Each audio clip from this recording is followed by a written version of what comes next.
Okay, so I want to talk about this idea of volume and speed in client acquisition. Ultimately, getting more appointments, getting more sales in your pipeline. And I'm going to explain exactly why you need to adopt speed and volume into your appointment booking. And this should be very, very valuable for agency owners, consultants, and ultimately coaches. So let's get into it.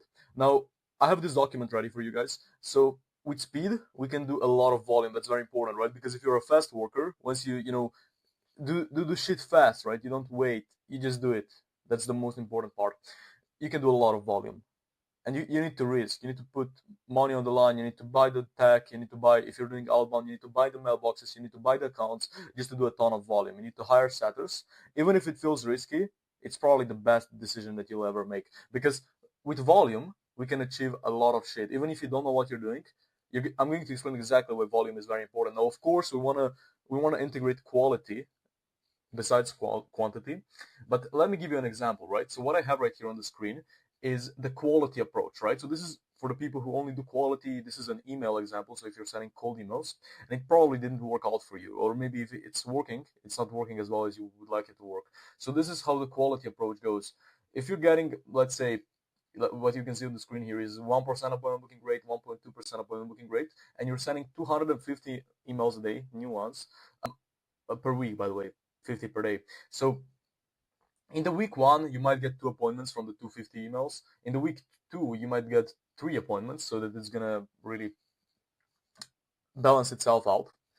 And what you can see, you're gonna get 5 appointments in 2 weeks, which is very bad. In the month, you might get 10. This is nothing, right? I'm getting that I'm getting 5 appointments per day, not per week, and that's extremely bad. So you're going to do one test, and you're going to do maybe 2 tests in those 2 weeks, which is low, right? You need to do at least 500 emails to test something new, because you still need to account into the volume, even if you're doing quality. And then you're going to do one iteration, and then the appointment booking rate might go up to 1.2%, which is a pretty good test. And then you might get 6 appointments, not 5. So in that month, you'll get 11 appointments. And with an average appointment booking rate of 1.1%, you'll be able to do 2 tests and one iteration. So in total, you'll be sending 1,000 emails, which for a lot of you, you might think, yeah, that's good. I just need to scale this. But let's talk about the volume approach. This is what if you just focus on the volume at the beginning. Now, ideally, you want to mix both together, right? Just like when you have one kind of an iron and the other metal, you get a stronger metal, right? That's what we do here. But when you do only volume at the beginning, this is what you should do, right? Just do volume and mix it with quality, but don't focus too much on quality, because there's a lot of things that you can achieve with volume alone. So in the week one, you're going to send 2,500 emails with a 0.2% appointment booking rate. You're going to get 5 appointments, which for the person who's going to be doing quality, they're going to get 5 appointments in 2 weeks, but you're going to get it in 1 week. And you're going to be able to do 5 tests. You're going to do about four to 5 iterations. So you're going to improve your appointment booking rate. Now let's be very pessimistic.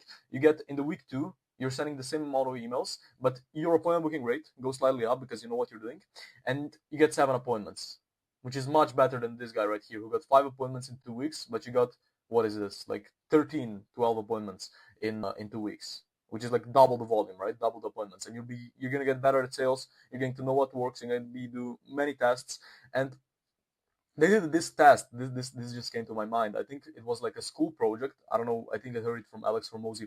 But they did this test, and one group, it was told to them that they need to do the best video, right? They don't need to do a lot of videos. They need to do just one video that's going to be the best. And the other group was told that they need to do as many videos as possible. They shouldn't care about quality.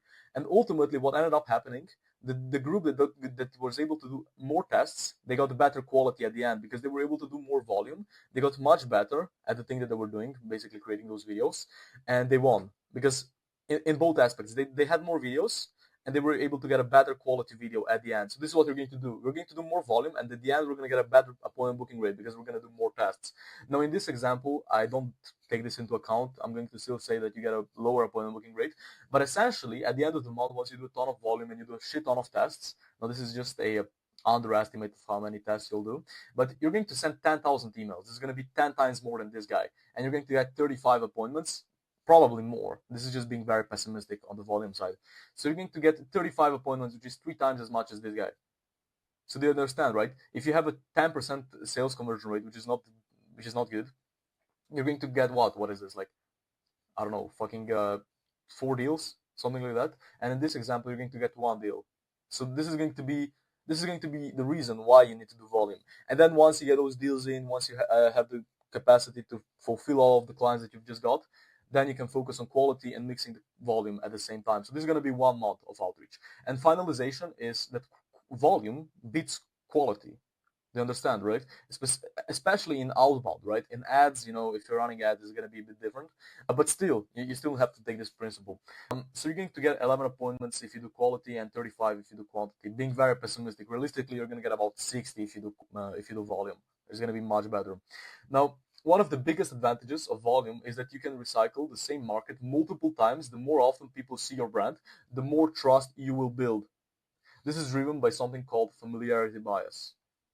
Once someone sees your name and message about 5 to 6 times, it stops feeling random, right? If they don't report you to spam, which you should have at the bottom of your email, by the way, you should have like something. If you're not interested, you can tell me to unsubscribe or some shit, right? So they're not gonna report you to spam, and you're not gonna destroy your deliverability. But once somebody sees your name 5 to 6 times, they're gonna be familiar with you, right? They're gonna see your name. Let's say your name is John Doe. They're gonna see, what the fuck, this John Doe guy, he messaged me 6 times. How is that possible? And the familiarity alone increases the response and trust. And throughout the time, you're going to be able to recycle your market. In 1 year, you're going to maybe be able to contact your whole market 3 to 4 times, and they're going to build this familiarity with you, right? And if you have any experience with advertising, so if you're running an ads agency, if you're an ads consultant, whatever, you already understand this, because big companies like Revolut rely heavily on this principle. Scroll Twitter for 30 minutes, just go on Twitter, scroll for 30 minutes, and you'll see their ad like 4 times, because they understand this principle, and they're a very big company. And when you're like a self-employed, let's say you're a contractor, right? When you're picking your financial, payment processor, you're going to think of Revolut because you saw it so much times, and you're going to build trust because of familiarity bias. So do that a few times per week, and without realizing, this brand is going to come into your mind, Revolut. You can see these are kind of ads I'm seeing on Twitter. And exponential growth, this is what's also going to happen with volume. So there's a ton of advantages, more than this, when you do volume, and you're going to get so much more experience, and you're going to grow exponentially, because the concept of exponentially is extremely relevant to client acquisition. And this is how your appointment booking rate is going to go throughout the time that you're doing a lot of volume, right? So maybe in the first week, let's say this is DMs, right? In the first week, you get 0.5% appointment booking rate, and then it's just stagnated, right? But then once you figure something out, once it clicks, it's going to go up exponentially. So in the week 6, you're going to get 1%. In the week 7, you're going to get 1.5. In the week 8, you're going to get 3. And then it's going to go up to 5%, which can be, a plateau. But a 5% appointment booking rate through DMs is very good. On LinkedIn, I'm getting about a 6.5% appointment booking rate. And on Instagram, I get 2.5, 3%. And it's all because of exponentiality, and because I did a shit ton of volume at the beginning. And this is what you need to do. I hope this video was valuable. This is what you want to do. Do a ton of volume, and then mix it with quality once you know what you're doing. But just do a ton of volume, invest in yourself, risk it all, and then you're going to grow exponentially and sign a shit ton of clients.